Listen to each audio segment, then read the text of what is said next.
Hello guys, मैं आपका दोस्त राहुल आज फिर से एक नए इंटरेस्टिंग फैक्ट के साथ। आज आपको मिस्र के गीजा पिरामिड के बारे में बताऊंगा।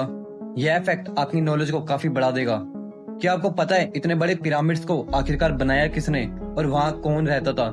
वीडियो को पूरी जरूर देखें और सब्सक्राइब करना ना भूले। दुनिया के 7 अजूबों में शामिल the great pyramid of Giza इस लिस्ट में सबसे पहले आता है। इसका प्राचीन इतिहास, कलाकृति और बनावट आज भी सभी लोगों को और वैज्ञानिकों को हैरान कर देती है। ऐसा माना जाता है कि प्राचीन मिस्र में पिरामिडों का निर्माण मिस्र के लोगों के शवों को दफनाने के लिए किया जाता था।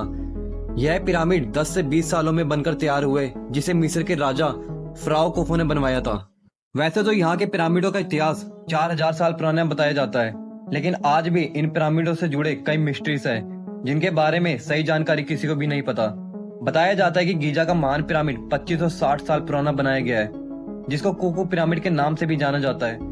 आज मिस्र के अंदर कुल 138 पिरामिड्स खोजे जा चुके हैं। एक समय था जब यह इंसानों द्वारा बनाया गया सबसे ऊंचा स्ट्रक्चर माना जाता था। एक पिरामिड के अंदर ही लगभग 23 लाख पत्थरों का यूज किया गया था, जिसके एक एक पत्थर का वजन हजारों किलो होता था, जिसको आज की मशीनें भी नहीं उठा सकती। तो आज से 4000 साल पहले इन पिरामिड्स के पत्थरों को कैसे उठाया जाता था, जो आज की साइंस को भी हिलाकर रख देती है। गीजा पिरामिड की ऊंचाई करीब 450 फीट है। वहीं इस पिरामिड का निचला भाग 23 एकड़ में फैला हुआ है, जो लगभग 16 फुटबॉल के ग्राउंड जितना बड़ा है। इन पत्थरों में लाइमस्टोन और ग्रेनाइट शामिल है।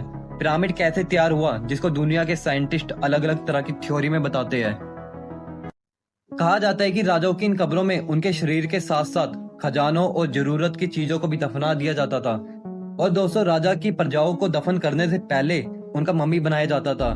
कहा जाता है कि मम्मी बनाने से उस इंसान का अगले जन्म में जाना आसान हो जाता था। हाल ही की एक खोज में यह पता चला है कि इंसानों के साथ साथ मिस्रवादी जानवरों को भी मम्मी बनाकर दफन कर देते थे, जो काफी चौंकाने वाली बात है। लेकिन जानवरों को भी मम्मी बनाकर दफन क्यों किया, जो आज तक क्लियर नहीं हुआ। लेकिन कुछ खोजकर्ताओं का मानना है कि यह सिर्फ राजाओं के जानवरों को ही मम्मी बनाकर दफनाया जाता था और किसी। गीजा के ग्रेट पिरामिड में टोटल कितने तहखाने हैं, इसके बारे में तो कोई नहीं जानता, लेकिन कुछ खोजकर्ताओं के मुताबिक वहाँ 3 तहखाने अब तक मिल चुके हैं, जिनका नाम आधार तहखाना, राजा का तहखाना और रानी का तहखाना बताते हैं। लेकिन हैरान करने वाली बात तो यह है कि राजा और रानी के तहखाने में उन दोनों की डेड बॉडी नहीं मिली, जबकि इस पिरामिड को तो राजा रानी के शव को प्रोटेक्शन करने के लिए बनाया गया था। यह भी आज तक एक मिस्ट्री बनी हुई है। आगे बढ़ने से पहले लाइक सब्सक्राइब नहीं किया तो जरूर करें। इन पिरामिडों को ऐसी जगह पर बनाया गया है कि इन्हें इजराइल के पहाड़ों से भी देखा जा सकता है। ऐसा कहा जाता है कि यह पिरामिड का साइज इतना बड़ा है कि इसे चांद से भी देखा जा सकता है। गीजा के पिरामिड को इस तरह बनाया गया है कि इसके अंदर का टेम्परेचर हमेशा 20 डिग्री सेल्सियस रहता है, चाहे बाहर जितनी गर्मी हो या ठंड, जो काफी चौंकाने वाली बात है कि 4000 साल पहले भी टेक्नोलॉजी इतनी आगे थी। इसके अलावा यह पिरामिड किसी भी तरह के भूकंप को झेल सकता है। गीजा पिरामिड के सामने एक मूर्ति बनाई गई है, जो इसी पिरामिड का हिस्सा है, जिसका शरीर किसी जानवर की तरह दिखाई देता है और इसका मुंह इंसान की तरह। इस मूर्ति को आज के समय स्फिंक्स के नाम से जाना जाता है। ऐसा लगता है कि यह मूर्ति पिरामिड की पहरेदारी करती हो। 73 मीटर लंबी और 20 मीटर ऊंची इस मूर्ति की सबसे खास बात यह है कि इसे एक ही पत्थर को काट कर बनाया गया है। दुनिया में यह एक ऐसी मूर्ति है जिसे 4000 साल पहले बनाया गया था।